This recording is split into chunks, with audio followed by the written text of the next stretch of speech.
Hey guys, I'm Professor Rice and I am a first gen student. I work in the college prep department and I've been with Sanjak for about 10 years. I am currently sitting in my backyard because it's the quietest place in my house, believe it or not. All the kids have gone in to rest and start watching a movie. So I have been tasked to essentially help give you some tips on how to work from home and how to be organized and how to build a cohesive schedule. And I wish I could give you a magical formula on how to do this, but to be honest, it is uncharted territory for me too. And I am trying to figure all of this out as well. I can give you some things that have worked for me, and we can go from there. So I'm a mother of 5. I have a husband that's also in education. He is a public education teacher at Pearland ISD and he teaches 8th grade English. He also teaches some humanities courses at Sanjak online. So we are both currently now working from home when we were used to working outside the house. And our children go to public school and they range from, we have a 7th grader and we have two kids in 4th grade, one in 3rd grade, and then a 3-year-old. So it's quite an array, if I'm honest with you. And so I will tell you that as far as my kids' schedule goes, we have them on a pretty decent schedule. Some support from, of course, their teachers. They have virtual meetings. Some kids have virtual meetings on Monday, Wednesday in the morning, and some students have a virtual meeting on Tuesday, Thursday.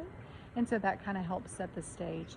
After that, we allow them to, eat breakfast and rest, and then we essentially get started at 10 o'clock. And then they work for about an hour before then they have a break. So we try to not have them work for any longer than an hour before we provide some kind of snack or break or rest. Now I will admit the 7th grader is very self-sufficient and she essentially has a well-oiled machine going on in her bedroom. So that is beautiful. Our focus is more on the elementary kids. The toddler is very much a toddler.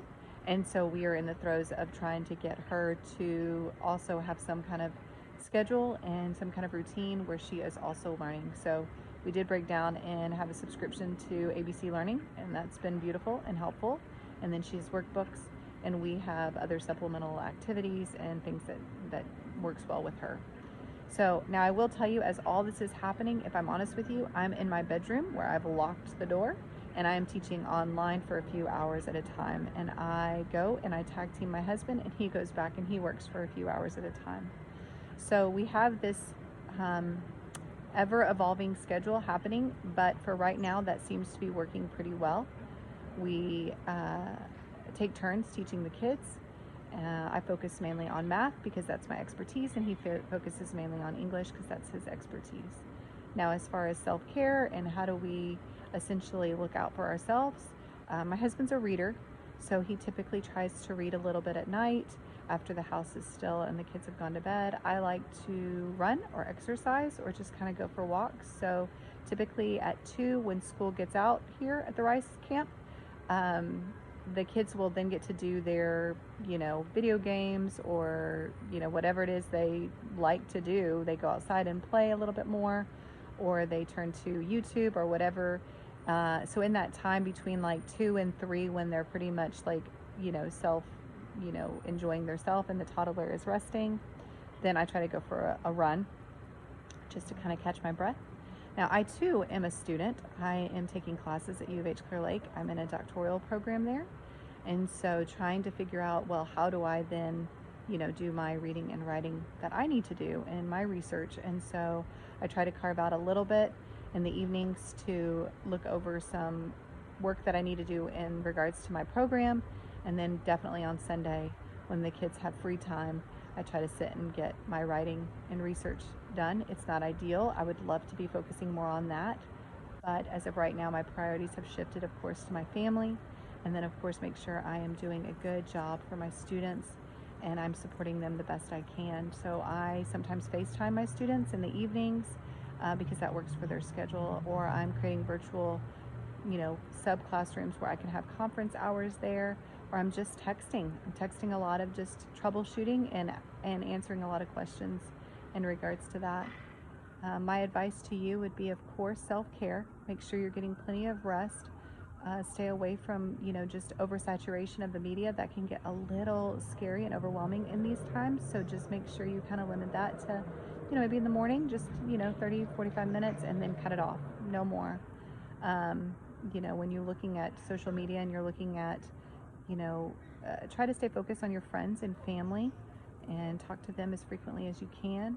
Try to exercise, get a little sun. That's going to do you really, a lot of good and perspective.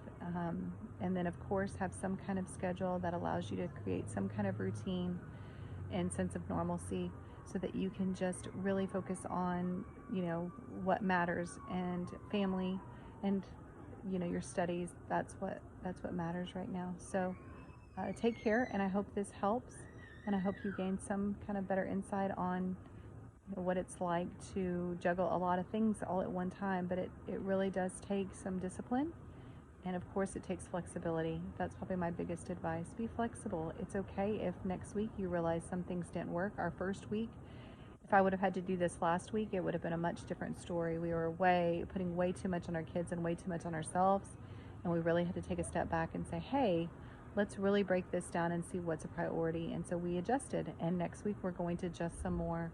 And so you just have to kind of know when to say, hey, this schedule's not working, and what do I need to do to make it more efficient and better? So good luck.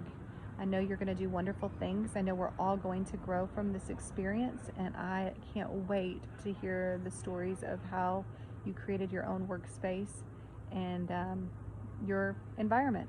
So good luck, and I hope to talk to you soon.